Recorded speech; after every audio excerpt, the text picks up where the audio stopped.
Joining us via Zoom from Tasmania is a man that made a tremendous reputation for himself back in 1974 as the goalkeeper of the Socceroos when they went to the World Cup.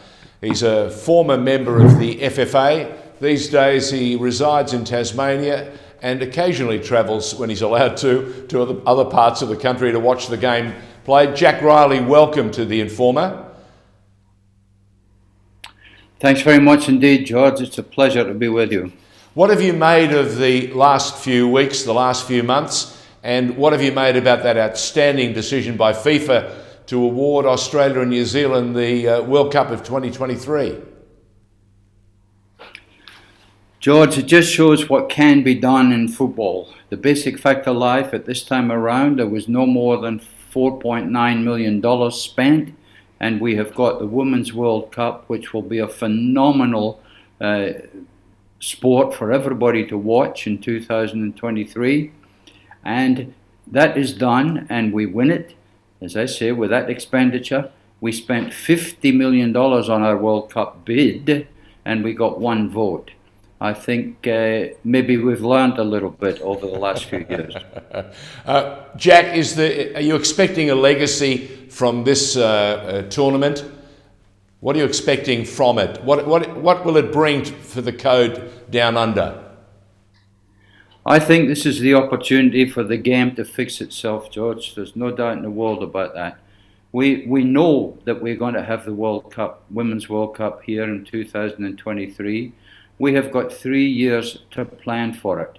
We can look at every level of the game and see what's got to be done there.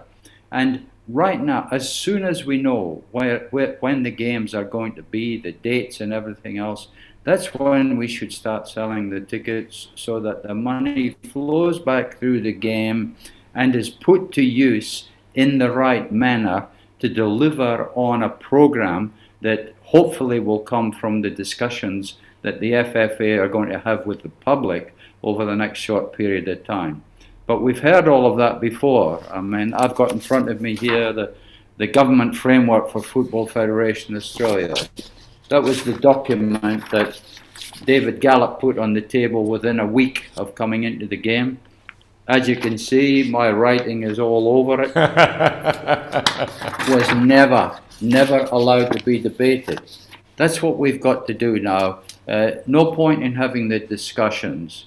Once the discussions are held, we've got to put in place a 1, 3, 5, 7-year program, employ the people who are going to be on an accountable contract to deliver it, and allow the game to succeed. We have got enough people who are supporting the game. They just want to see the right way forward. Jack, what do you make of James Johnson and Chris Niku? This is a whole new administration now. Greg O'Rourke is doing the best he can to run the A-League, especially with the pandemic problems that are causing constant adjustments to scheduling and everything else. What have you made of the last few weeks? Everything is testing sport worldwide, but it's not necessarily a bad thing. It was the only thing that was going to do it. But James Johnson, from what I have seen and observed, has done a particularly good job. Nothing has been too hard for him. He's got involved in the discussions, he's listened, and he's come back and put in place something that then he feeds to the rest of his staff, and they are delivering quite well at the moment. I think Chris Niku has now got almost full support of the board and what he's doing, and if we listen to the public now and put in place what they want, the game will succeed. What have you made of the assignment from James Johnson suggesting that we shouldn't worry about any other code but ours and move ourselves to the winter? Sorry, George, that just drifted a little bit away from me. Let me try that again. Okay, yes. James Johnson has said he wants to take the game to winter. What have you made of that decision? Well, it came from winter, and I don't see anything wrong with going back there. And it will lessen the competition a little, I think. But What we've got to do first is get every 5-year-old and their parents believing in the game, believing that, yes, this is the game they want to be involved in. This is what they can do over the next 10 to 15 years to achieve what they want to do. They know full well that not everybody will, but if they do, they will have done particularly well with their life. And I think that's a big way right now. Jack, in 1974, when that team of part-timers went to Germany and took on the world, that was a very exciting time. Our government got very excited. The people of Australia got very excited. Do you expect government this time to also get excited and understand the possibilities of a World Cup down under, what it brings to not only Australia and New Zealand, but also to our region and our businesses, our economies? Well, I think the government has shown enormous interest to date insofar as they have funded everything that has had to be done. Now it is up to the game to work with FIFA, and that's not the easiest thing in the world, man. We all know that. The FIFA are the people who still say that their media has got to be done in a certain way, and everything else has got to be done in a certain way. But I think that the opportunity is there. I'm sure government will lend its support for something that looks very, very good.